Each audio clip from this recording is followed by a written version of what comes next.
Good afternoon. Le président, rebonjour, monsieur le témoin. La Chambre a été informée que vous ne vous sentiez pas bien. Est-ce que vous vous sentez mieux maintenant? Monsieur le Président, ça va mieux. Okay, if you Le président, si vous avez des soucis, n'hésitez pas à me le faire savoir. D'accord? floor to Le président, je donne la parole à monsieur Demirjian du bureau du procureur qui va poursuivre et terminer son interrogatoire. Moi, j'ai quelques questions à vous poser maintenant vis-à-vis à ce qui s'est passé le jour de l'arrestation de M. Laurent Gbagbo. Donnez-nous des réponses précises, mais si j'ai besoin du contexte, je vous demanderai des détails. Mais allons droit au but, parce qu'on n'a pas beaucoup de temps. D'accord? Alors, le jour de l'arrestation de M. Laurent Gbagbo, où étiez-vous? Je me trouvais au palais présidentiel. Et est-ce que vous êtes resté un certain temps par la suite? Et jusqu'à quand?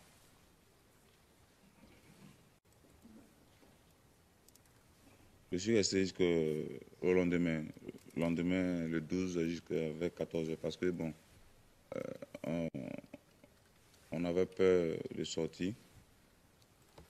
Je sais qu'il a marqué 14 dans l'interview, hein, donc il voulait le rectifier. Voilà.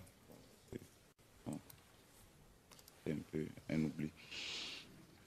Et bon, parce qu'il y avait l'armée française et le FSI qui était déjà occupé une grande partie du plateau. Donc, même si on sortait du palais, on ne savait pas comment replier parce que on ne savait pas au juste s'il y avait des couloirs afin qu'on puisse replier. Donc, nous étions restés là jusqu'au 12. Et puis, on avait des rumeurs qui faisaient état de ce que on allait avoir aussi de l'aide extérieure aussi. Voilà, donc, c'est ce qui a fait qu'on a attendu. Et donc, ce jour-là, le 12, vous êtes allé où? Le 12, nous avons rejoint la base navale qui est dans la commune de Tekoubé, la base navale de la marine à Lokodjoro. D'accord. Et qui avez-vous retrouvé à la base navale de Lokodjoro?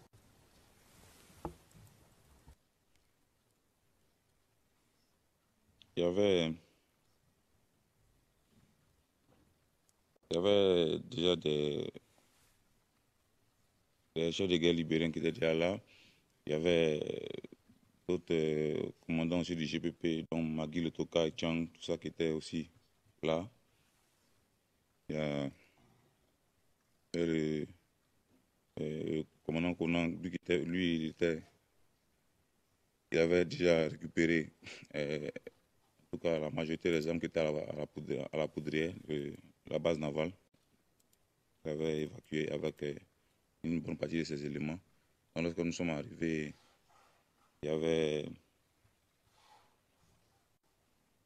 des FDS aussi qui étaient à la marine aussi. Pouvez-vous nous dire quels éléments des FDS étaient à la marine ce jour-là? Il y avait des marins, il y avait aussi des militaires parce que, bon, il y avait aussi, parce que, comme on dit, il y avait des combattants même du GPP aussi qui étaient en tenue militaire, donc on ne pouvait pas différencier. Mais la plupart des FDS qui étaient en position au plateau et certains qui étaient à Cocody avaient rejoint aussi la base navale, ainsi que ceux qui étaient déjà à Yopougon en ce moment. Qui contrôlait Yopougon à ce moment-là?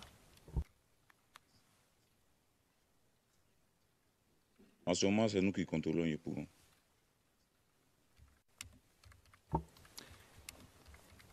Et le commandant Conan, est-ce que vous avez son nom au complet?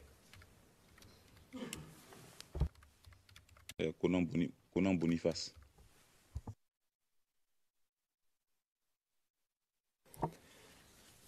Et pour combien de temps est-ce que vous avez contrôlé Yopougon suite à l'arrestation du président Gbagbo?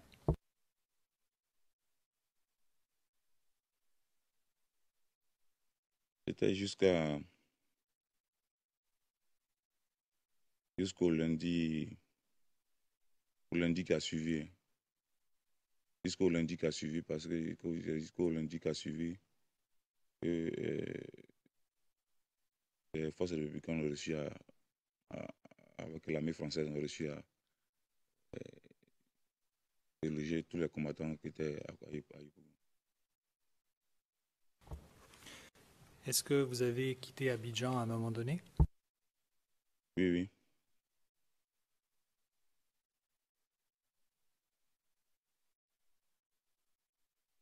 J'ai quitté Abidjan le 17. Abidjan le 17. Le dimanche qui a suivi. Il y avait un temps de cesser le feu au niveau de Yopougon. Donc ça, c'est vraiment que j'ai quitté Abidjan.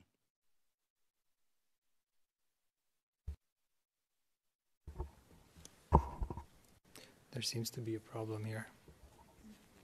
On dirait qu'il y a un problème. Il semble y avoir un problème. In the headphones. Je n'entends plus rien dans mon casque. Monsieur MacDonald, toute cette partie de la salle ne fonctionne pas. Je ne sais pas si mes confrères peuvent entendre en face. Maître Shea, le son avait coupé un instant, mais c'est revenu. Monsieur MacDonald, le président plutôt, du côté du procureur, apparemment on n'entend pas. Monsieur MacDonald, pourrions-nous demander à un technicien de venir régler le problème puisque nous n'entendons rien avant de poursuivre? Le président, oui. La greffière d'audience. Le technicien est parmi nous ici, en salle d'audience. We don't see him, but he's here. Le président, nous ne le voyons pas, mais il est là.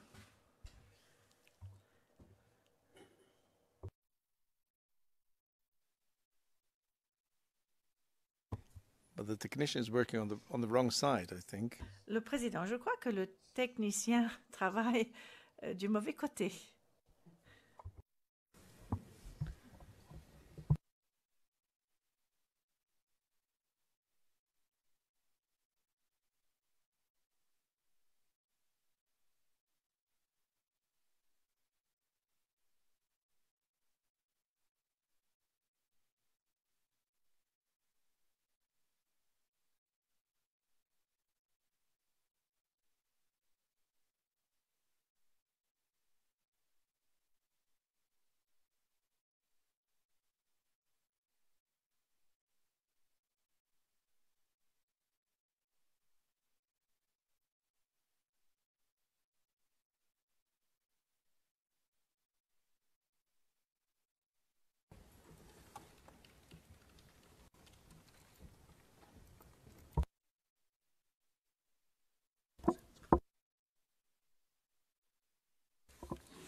Test. Test 1, 2, 3, 1, 2, 3. Est-ce que vous entendez le canal français? Est-ce que vous entendez le canal français? Ça sort du haut-parleur. Je m'entends moi-même. Maître Shea, j'ai également perdu le son. De nouveau. We are giving a very bad example to the public. Le président, c'est un très mauvais exemple que nous donnons à notre public.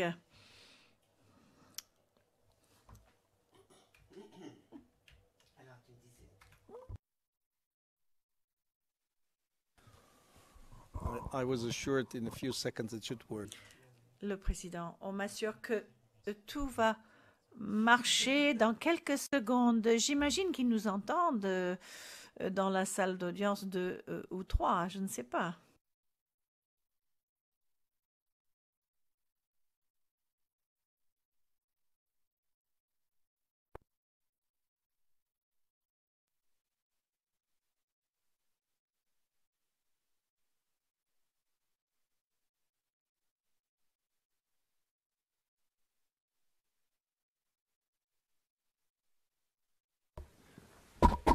I think we're back on. Monsieur Demirjian, j'ai l'impression que cela remarche. Est-ce que vous m'entendez en français? Maître Shea, est-ce que... Maître Shea, oui, j'entends, mais il y a un écho très fort. Le président, moi aussi. Maître Shea, je m'entends également, en même temps.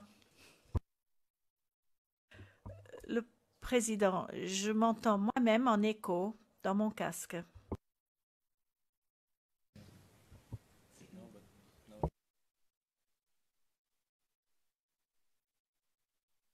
Yes, I was. Le président, on me conseille de baisser un peu le volume et cela va remarcher. Je n'en suis pas certain. Maître Shea, oui, je viens de faire un petit essai, ça a l'air de marcher. Le président, ça va? Monsieur Demirjian, est-ce que cela remarche? Le président, vous avez un problème? Dans le box là. But I can hear it perfectly. Le président, j'entends parfaitement. C'est répété dans le box qui est devant moi. Yeah. Le président, bon. Ah, apparemment, j'ai le même problème maintenant. Voilà. Allô. Yes. But if I speak. Le président, lorsque je parle, est-ce que vous m'entendez dans votre casque? Si vous dites non, cela signifie que vous m'entendez, parce qu'autrement, vous ne pourriez pas répondre à ma question. Je vous entends, mais sinon dans les oreilles, ça marche pas.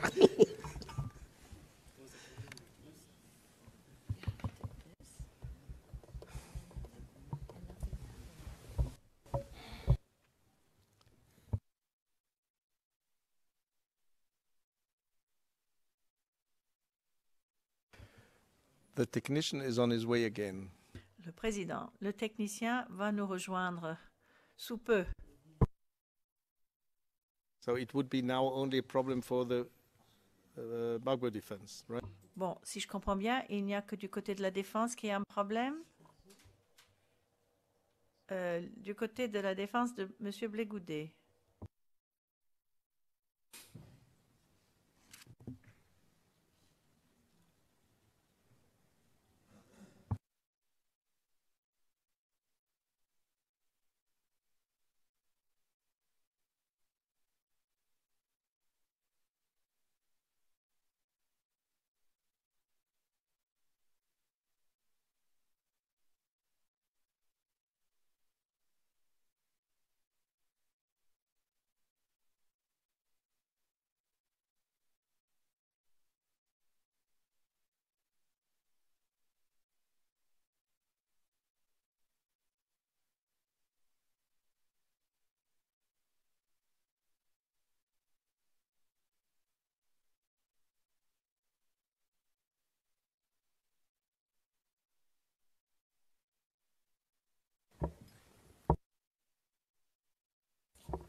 Now we've lost it.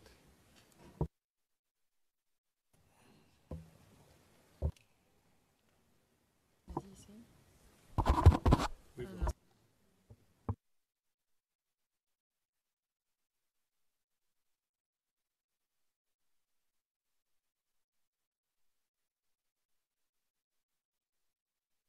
Too much technology, I think.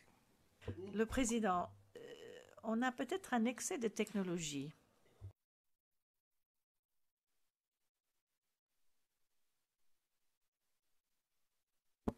Now, is it working? Est-ce que ça marche maintenant? Est-ce que ça marche? Oui. Monsieur Demirjian, maintenant nous n'entendons plus. La greffière d'audience. On me demande de tester le système à partir de ce micro. Est-ce que vous pouvez me dire si vous entendez? Monsieur MacDonald, ne pourrions-nous pas faire une petite pause de manière à ne pas trop stresser le technicien puisque le public l'observe, il essaie de régler tous ses problèmes. C'est difficile pour lui. Le président, oui, j'ai compris. On va faire une petite suspension. Merci de nous le signaler lorsque tout est prêt.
All rise. Veuillez vous lever.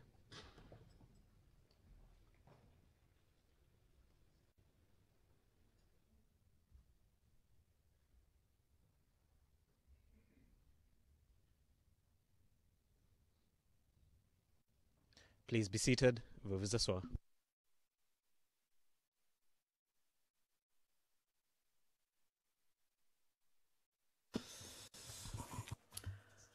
Le président, nous allons retenter le cours. On se croise les doigts. Je donne la parole à Monsieur Demirjian pour poursuivre son interrogatoire. Vous avez la parole, Monsieur Demirjian. Merci, Monsieur le Président.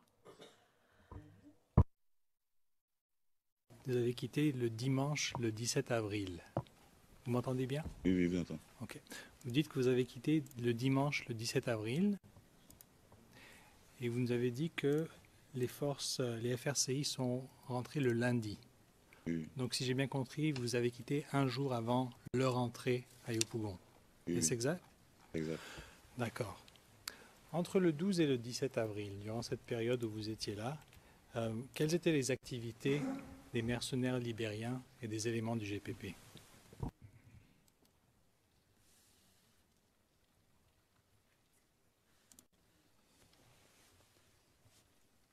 Bon, nous participions, nous menions des combats au niveau, parce que les zones de combat étaient plus les points d'entrée d'accès à Yopougon. Donc,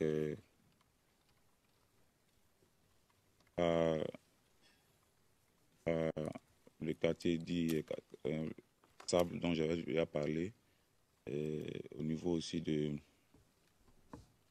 quartier de Jesco aussi, au niveau aussi de Mosikro, par exemple.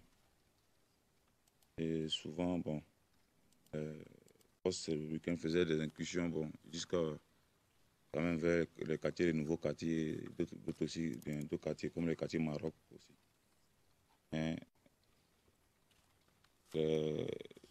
Souvent aussi, bon, il y a eu un moment où ils ont pu arriver jusqu'à au niveau de Yopougon Koweït, qui n'est pas loin de la base.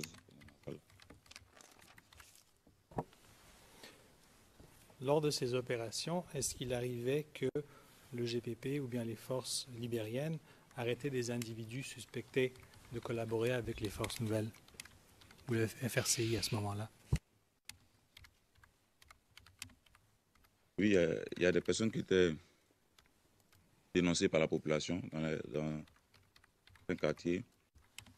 La population disait par exemple que c'est ceux-là qui, voilà, on les attrapait en train de communiquer avec le FSI, en train d'indiquer vos positions ou bien d'expliquer comment est-ce que la résistance armée qu'on avait mis en place au niveau de Yopougon, comment est-ce qu'elle était organisée ou bien comment est-ce qu'on était disposé.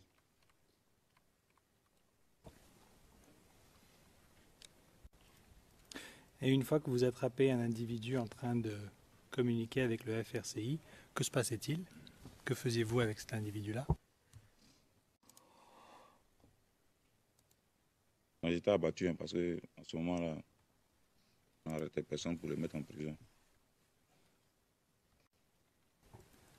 Comment savez-vous cela, qu'ils étaient abattus? Dans cette période-là, c'était un peu fréquent. Parce que bon, la population aussi faisait ses propres règlements de compte. Bon, c'est vrai que vous avez posé la question au niveau des éléments du GPP et des Libériens. Mais, hormis ces deux groupes dont vous avez parlé, la population aussi faisait leurs propres règlements de compte.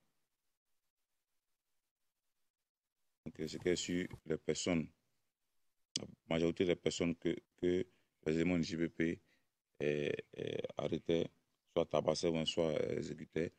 C'était sur dénonciation, à peu près du temps de la population. Bien souvent aussi, lorsqu'il y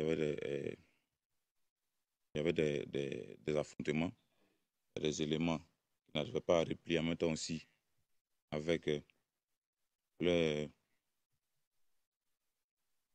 il peut dire leur unité, leur contingent, qui n'arrivaient pas à replier, qui restaient derrière, soit parce qu'ils étaient blessés, bien soit parce qu'ils avaient été isolés lors des combats. Il y avait aussi, des pillages aussi dans certains domiciles, des personnes, comment on dit, soit des djoulas, ou bien soit des gens peut-être qui étaient des membres du RHDP qui étaient connus, au quartier là. Donc c'était comme des règlements de compte et puis aussi de l'intimidation aussi.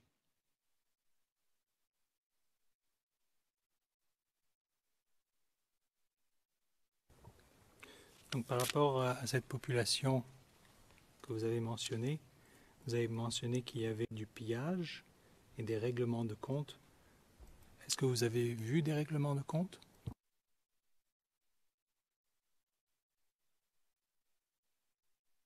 Bon, les Libériens, par exemple, là, eux, bon, puisqu'ils ne savaient pas bien, la plupart ne savaient pas bien s'exprimer en français.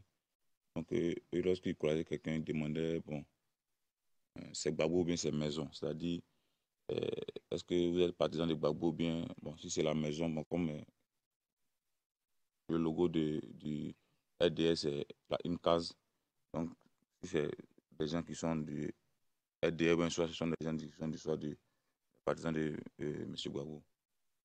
Donc, souvent, à certaines personnes qui ne comprenaient pas, ils pensaient qu'on leur demandait s'ils allaient à la maison bien, ou pas, un truc comme ça. Donc, ils pouvaient répondre oui, maison, donc, et tirer sur lui. Parce qu'il a dit oui, c'est maison. Donc, bon, souvent, ça, il y avait des altercations, nous, souvent, à ce sujet-là. Il faut dire que aussi, là-bas, eux, c'est pas leur pays. Donc, ils ont vu que la guerre était prend fin et ils cherchaient à, à piller, passer les banques, tout ça, pour avoir de l'argent. Puis, après, lorsqu'ils allaient rentrer chez eux, bon, les,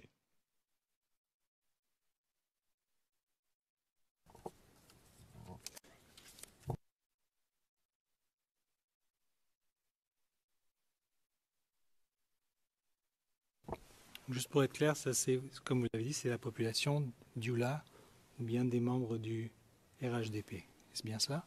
Oui. Vous avez dit il tirait, donc vous parlez des miliciens, il tirait sur lui. Est-ce que ça vous l'avez vu vous-même? Oui, c'était bon. Dans cette période-là, ces gens d'ajustement étaient fréquents. Parce que à cette période-là, bon, on ne peut plus distinguer qui était qui, parce que vraiment, c'était un peu plus, c'était vraiment difficile de maîtriser qui que ce soit. Parce que tout le monde était, la plupart des combattants, même si c'était les FDS, même les éléments, la plupart aussi étaient en tenue civile. Parce que là, c'est plus facile de distinguer qui était qui. On peut différencier les Libériens, mais entre les Ivoiriens, là, c'était un peu quand même devenu un peu difficile de se distinguer. C'était juste par euh, les, les codes verbaux qu'on s'était donnés, c'est par là qu'on se reconnaissait. Et juste pour bien compléter cette partie de votre témoignage, lorsque vous dites qu'il tirait sur eux, pouvez-vous expliquer quel était le résultat? Quand il dit tirer, je parle des fois des Libériens et aussi mes éléments. Comme je l'ai dit, c'était à l'appréciation des personnes qui étaient sur les lieux. Parce que d'abord, tout le monde n'a pas. Je m'excuse. Ce n'était pas là ma question. La question est de savoir quand il tirait, quel était le résultat, juste pour qu'on complète bien votre réponse. Quand il tirait, bon, ça dépendait. Ça occasionnait la mort. Pas sur le champ, ça dépendait. Parce que bon, tirer sur quelqu'un, c'est pas forcément que la personne meurt. Ça dépendait de l'endroit où la personne aura reçu la balle. Et si aussi, cette personne peut recevoir aussi des soins à temps. Le fait était qu'il y avait des cas où les gens étaient tués comme ça. Très bien. Avant de terminer, j'ai 2 clarifications à vous demander, monsieur le témoin. Ce matin, si vous vous rappelez, je vous avais demandé, vous avez posé des questions par rapport à l'appel officiel qui avait été émis par le ministre Blé Goudet. Et vous nous avez parlé de cet appel. Vous avez dit qu'il était télévisé, mais que vous n'y étiez pas présent. Alors, la première question, c'est télévisé, est-ce que vous l'avez vu vous-même? Non, je ne l'ai pas vu moi-même, mais les éléments en parlaient puisque c'était lors d'un meeting. C'était lors d'un meeting. Donc, les éléments en parlaient. Moi, je n'ai pas, moi, précisément, comme j'ai dit là, je n'y ai pas assisté.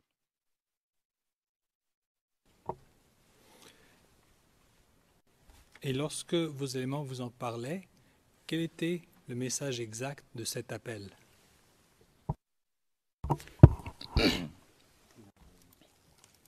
Maître Bougnon. Le président, Maître Bougnon. C'est vrai que pour gagner du temps, je n'ai pas voulu objecter depuis longtemps. Il y a plusieurs fois que je pouvais objecter. Mais je pense que le témoin a répondu à cette question longuement et largement. Il a donné avec force détail la déclaration en guillemets qu'il aurait entendue. Il a même déjà donné le lieu où avait eu cette déclaration. Et donc, je pense que c'est une répétition qui ne s'avère pas utile.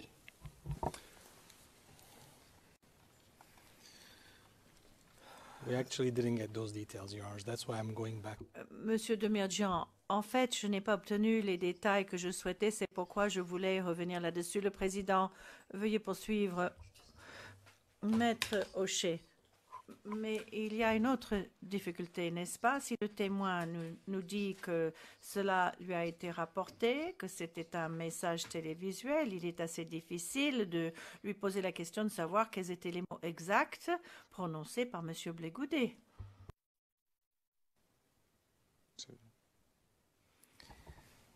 Very well. Mr. Demirjian, please. Président, Monsieur Demirjian, allez-y. Mais ne laissez pas le témoin se lancer dans des conjectures ou nous relayer des rumeurs de rumeurs. Allons au fait. Quand même, monsieur le témoin, peut-être qu'une meilleure question à vous poser, c'est de dire, lorsque vos éléments vous ont relaté cela, quelle a été la réaction d'après les informations que vous avez reçues? Alors, sur le terrain, après cet appel, qu'est-ce que vous avez pu constater?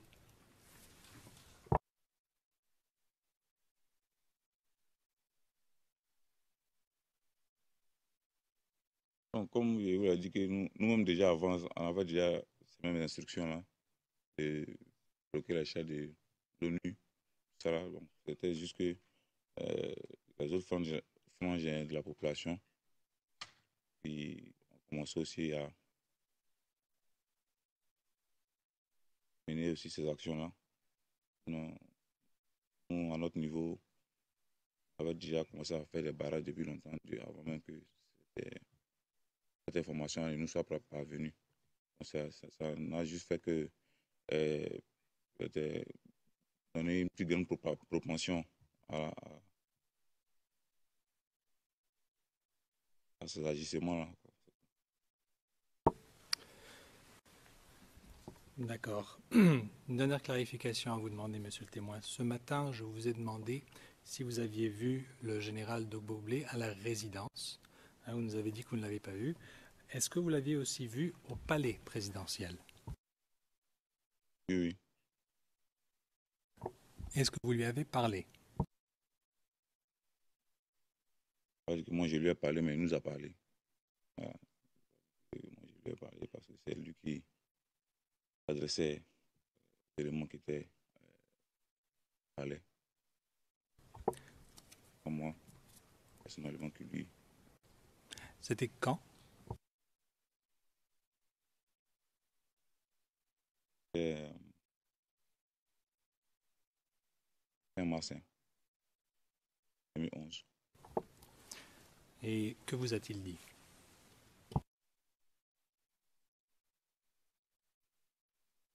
C'est le message, le même message du papa à notre intégration. Puis, je crois qu'il y avait, il va y avoir un cessez-le-feu qui était en train d'être négocié. Donc, nous, on devait, quand ce cessez-le-feu là serait effectif, on devait déplacer l'armement de la base du DMI qui était à Cocody. Nous quittons au palais, on devait envoyer une partie de cet armement là au palais. Puis bon, d'autres aussi allaient l'acheminer aussi vers la résidence. D'accord. Est-ce qu'il vous a dit quelque chose de particulier par rapport aux opérations et au travail que vous meniez au sein du GPP? On nous a félicité. Il nous a félicité. C'est la décision de nous intégrer d'office, c'était parce que bon, j'étais satisfait du travail qu'on avait, du travail qu'on faisait à leur côté. D'accord. Et vous a-t-il informé cette décision de vous intégrer? Elle venait d'où? Et que la décision venait du président de la République. Monsieur le témoin, je vous remercie de votre... Pardon?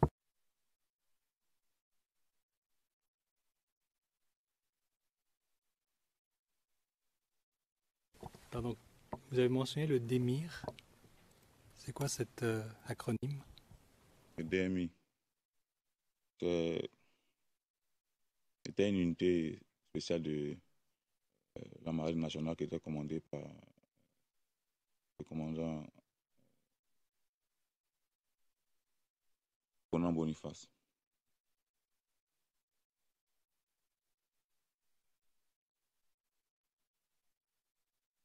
Attendez juste pour voir si c'est bien sorti dans les notes. Le DMI est des divisions marines d'intervention rapide. Monsieur le témoin, je vous remercie de votre patience. Cela complète mes questions. Your Honor, is that... Madame, Monsieur le juge, j'en ai terminé avec mon interrogatoire. Le président, merci, Monsieur le procureur. J'ai une petite question de clarification à demander aux témoins. À la page 79, ligne 5 de la transcription en anglais. Question posée par Monsieur Demedjian. Et vous répondez... Non, au cours de cette période, en fait, on ne pouvait pas vraiment distinguer qui était qui. Il était très difficile d'identifier qui était qui. Alors, un peu plus tard, vous avez essayé d'expliquer la chose, mais en tout cas, je ne pense pas que ça a été extrêmement clair. Alors, pourriez-vous vous expliquer à nouveau et nous dire pourquoi il était... Qu'est-ce que vous vouliez dire quand vous avez dit qu'il était difficile de distinguer qui était qui, de savoir qui était qui? And what are the consequences? Et quelles sont les conséquences, bien sûr, de ces difficultés d'identification, du fait qu'on avait du mal à savoir qui était qui? Merci, Monsieur le Président. Donc, quand j'ai dit qu'il était difficile de savoir qui était qui, c'est-à-dire qu'il était difficile de, juste au vu de savoir à quel corps, ou à quelle organisation appartenait un individu armé en ce moment-là, parce que ce soit nous, le monde des GPP, et que ce soit les FDS,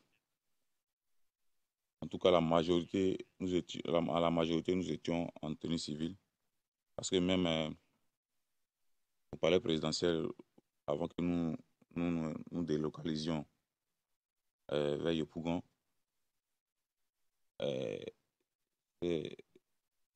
début du mois d'avril déjà, on avait reçu les instructions du colonel Moudi de se mettre en tenue civile et on avait juste des gilets couleur treillis qu'on mettait sur nos vêtements qui nous permettaient de de se reconnaître. Parce que lorsque nous avions auparavant délogé FSI au niveau de l'état-major, ils avaient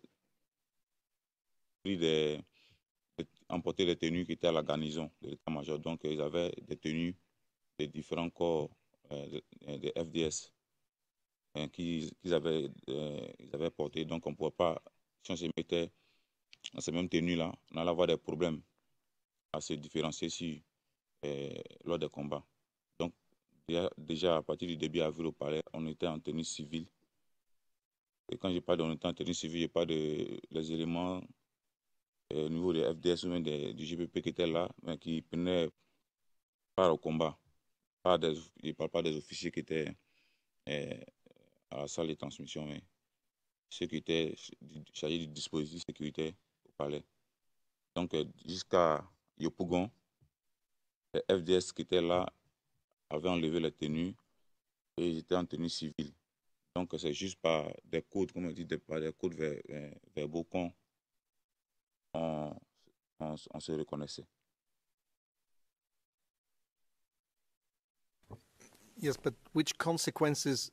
Le président, oui, mais quelles étaient les conséquences de cette difficulté à reconnaître qui était qui? Est-ce qu'il y avait aussi le problème peut-être de tyrannie Je dis comment ça veut dire que on pouvait dire que chacun faisait ce qu'il voulait. Parce que les éléments, par exemple, les commandants qui étaient dans certains quartiers, bon, qui géraient la zone où ils étaient comme bon leur semblait.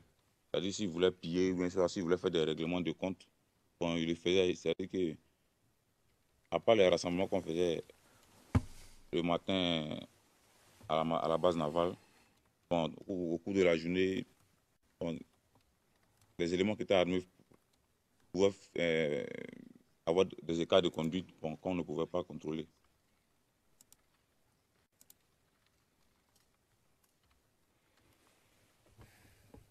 And what about who is who among? Et qu'en est-il quant à savoir qui était qui dans les partis opposés? Parce que pour l'instant, vous nous avez parlé de ce qui se passait à l'intérieur d'un camp de combattants. Mais qu'en était-il de la partie adverse? C'était en particulier les éléments du commandant Chérif Ousmane qui cherchait avec souvent appuyé par les éléments de l'armée française, essayaient de forcer nous déloger de Yopougon.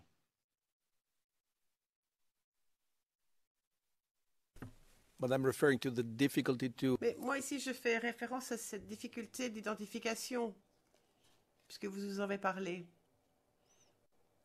C'est à ça que je faisais référence.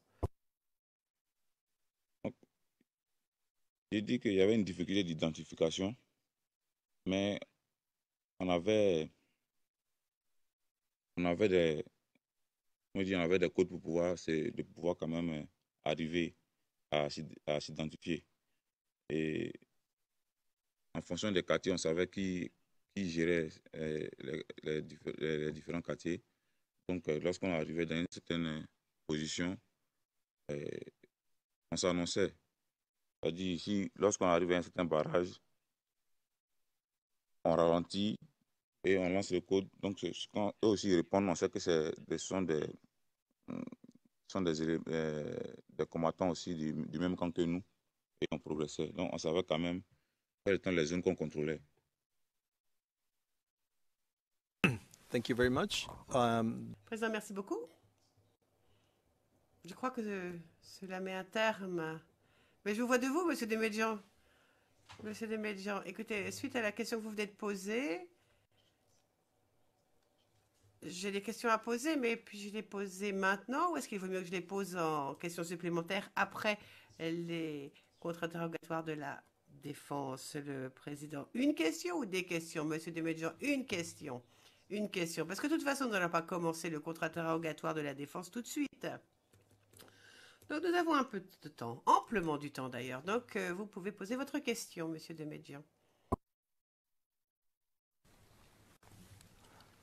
Monsieur le témoin, vous avez, donc en réponse aux questions du président, vous avez indiqué qu'il y avait certains problèmes d'identification. La question que j'ai pour vous, c'est dans le cadre des incidents que vous nous avez expliqués, des règlements de compte par les miliciens libériens, est-ce que dans ces situations-là, il y avait des différences, des difficultés d'identification, ou bien est-ce que la victime était claire? Des difficultés d'identification de la victime. Bon, comme je dis, à cette période-là, c'est notre camp qui contrôlait Yopougon, la grande majorité. Donc, c'était, lorsqu'il y avait des exactions, c'était sur les populations qui étaient proches du RHDP, comme je l'ai dit. Et lorsque vous parlez de population sur les populations proches du RHDP, est-ce que vous parlez de population civile? Les populations civiles.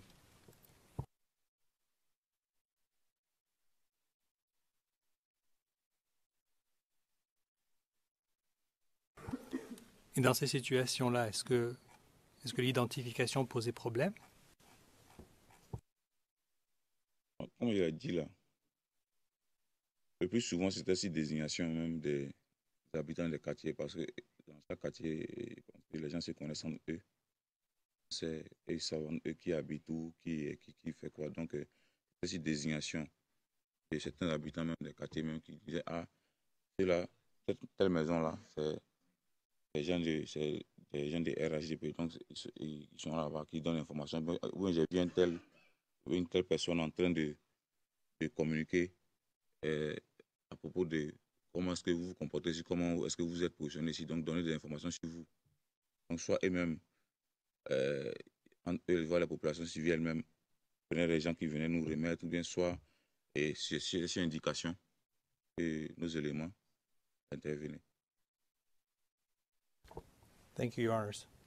Thank you very Monsieur de Medjian, merci, Monsieur le Président. Le Président, merci beaucoup. Voici qui conclut l'interrogatoire principal du bureau du procureur. Comme je l'ai dit il y a quelques instants, je ne vais pas donner la parole maintenant aux équipes de la défense. Nous allons commencer lundi matin. Maître Dri, vous souhaitez prendre la parole? Président, juste pour poser une question à votre chambre en la présence de l'accusation, mais en dehors du témoin. Ça ne prendra pas plus de 2 minutes. Yes, but I was going to. Le Président. J'allais justement demander à Monsieur l'huissier de bien vouloir escorter le témoin à l'extérieur du prétoire. Et puis nous avons un autre sujet à aborder. Je crois qu'il nous reste un peu de temps pour en parler. Je sais que le bureau du procureur a un sujet à aborder avec la Chambre et les parties, mais je n'ai pas bien compris pourquoi il souhaitait le faire à huis clos partiel. Monsieur McDonald, je peux le faire en public sans mentionner l'identité du prochain témoin. Le Président, oui, c'est cela. Très bien. Votre commentaire porte sur le témoin actuel ou pas, Maître Ndri? So I give you. Le Président. Bon, je vous donne la parole en premier dans ce cas. Allez-y. Donc, j'ai demandé.